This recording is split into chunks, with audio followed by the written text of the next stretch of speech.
Welcome to 15 Minutes in the Forest. My name is Adam Downing and I work for Virginia Cooperative Extension as an extension forester for our Northwest District. And I'm excited to be with you today as we are on top of a mountain in Albemarle County within the service area of Dominion Energy. And we're going to be talking with Dominion Energy as well as Department of Wildlife Resources about what landowners can do with rights of way. In this case, we're talking about electric utilities, but there are other utilities. And what can a landowner do? It has to stay open to some extent.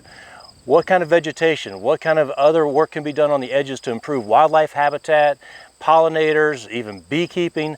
So stay tuned and find out what you can do with your right-of-way. Okay, so we're standing here in the right-of-way or easement, and I guess that's one question I have for you, Peter. Peter Donovan is one of the many people who work for Dominion Energy. Tell us what your job is and kind of where we are. So I'm a transmission forestry coordinator, and I'm responsible for managing about 1,000 miles of Dominion's transmission right-of-ways across the state in the central Virginia area. And talk to us about what do you have to manage? So we manage transmission right-of-ways. So a right-of-way would be the piece of ground that Dominion Energy has the right to build and maintain a transmission line over, which also gives us the right to manage the vegetation in the right-of-way for the safe and reliable operation of the transmission line. And I guess at the end of the day, it's all about, in this case, with electricity, making sure that homeowners, businesses can flip the switch and have that reliable source of energy. Absolutely, safe, reliable service. So you're in charge of the vegetation component of making sure that the electricity continues to flow and is not interfered with by a tree. Is that almost always the case? Yeah, and it could be in vegetation encroachment underneath the lines too. So we do a lot of work with selective application of herbicides to manage the vegetation within the right-of-way to build a sustainable plant community. Okay, very good. All right, well, thank you, Peter.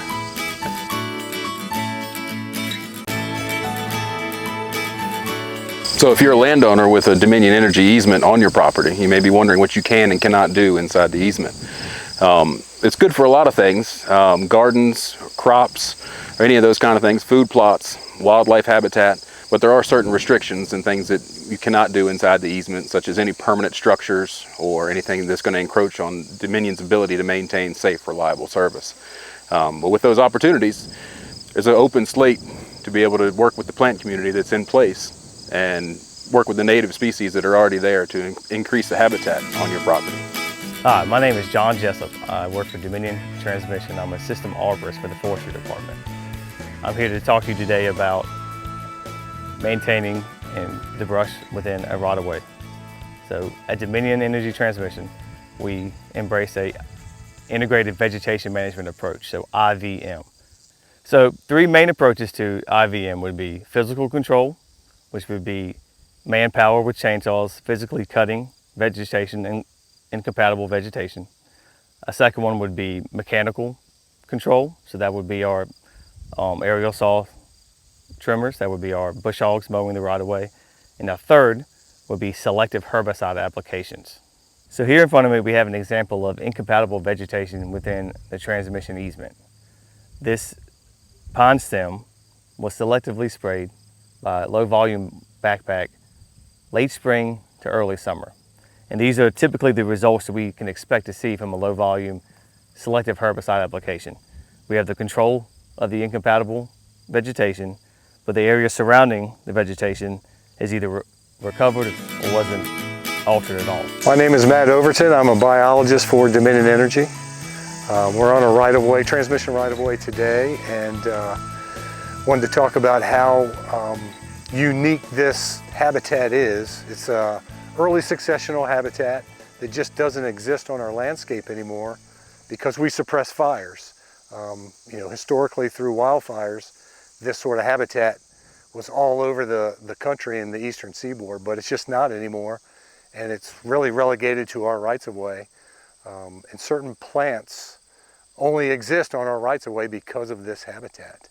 And I'm surrounded here by some milkweed, which is a great pollinator species and is important in the life cycle of some of our important pollinators.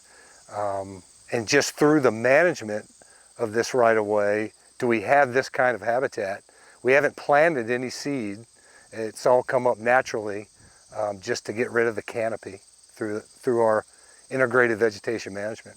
In this section of right-of-way, we can see incompatible vegetation that is yet to be treated with our selective herbicide application. Specifically behind me, we have autumn olive and scattered throughout our other incompatible species. And in due time, we will practice our IVM practices and come in and manage this vegetation. And these species, like the autumn olive behind you, can be pretty aggressive. It'll outcompete and outshade the natives and the pollinators that we're looking for on this right-of-way. Right across the road from the access path where we were just at, and we saw the invasive autumn olive, we see here a section that was treated with a low volume selective herbicide application. And again, these are the results similar to the pine before that we can expect. We can see that the invasive species has been controlled, and we can see little to no damage to the vegetation around it. And then in due time and successful growing seasons, we will get more natives. The seed bank's already here. We're not going to plant anything, but the native vegetation will pop back up because it's got suitable conditions for it.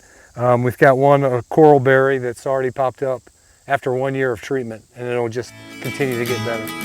I'm David Kochka. I'm a district wildlife biologist with the Virginia Department of Wildlife Resources, and today we're talking about how to manage corridors, utility corridors, to change the vegetation that's there in some instances where there's mature woodlands, basically getting rid of those to protect those power lines so we don't interrupt the electrical service to all the people that depend on it.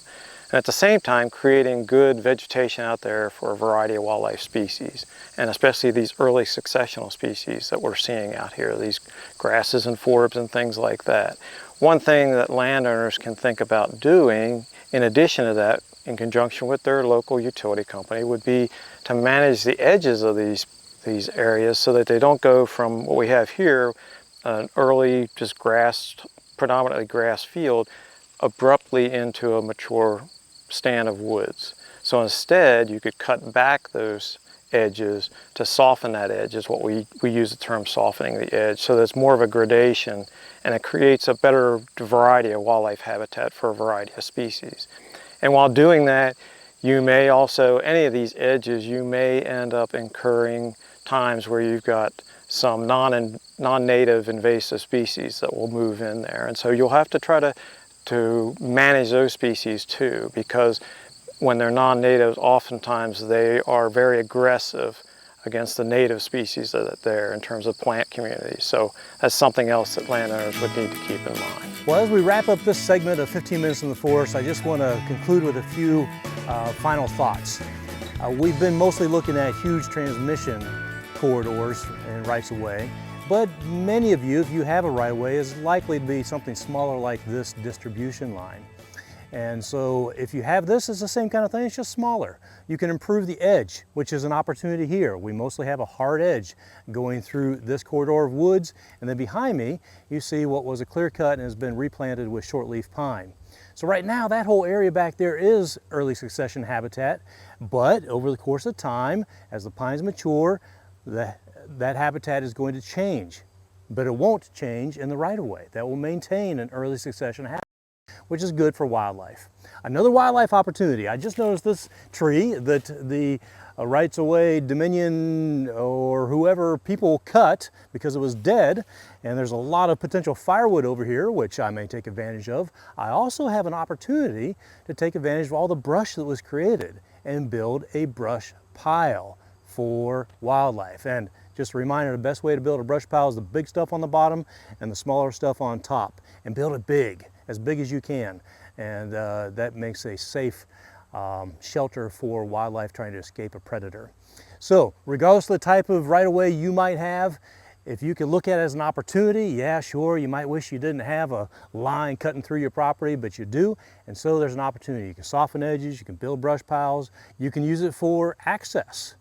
However, you might want to manage that access. So if you have unmanaged access and you've got four-wheelers or stuff like that going through your rights-of-way, put up a gate, but work with your utility company. Make sure they've got a lock on that gate so they can access it when need be. Always work with your utility company, whether that be the train, gas line, electricity, or other. It could even be sewer.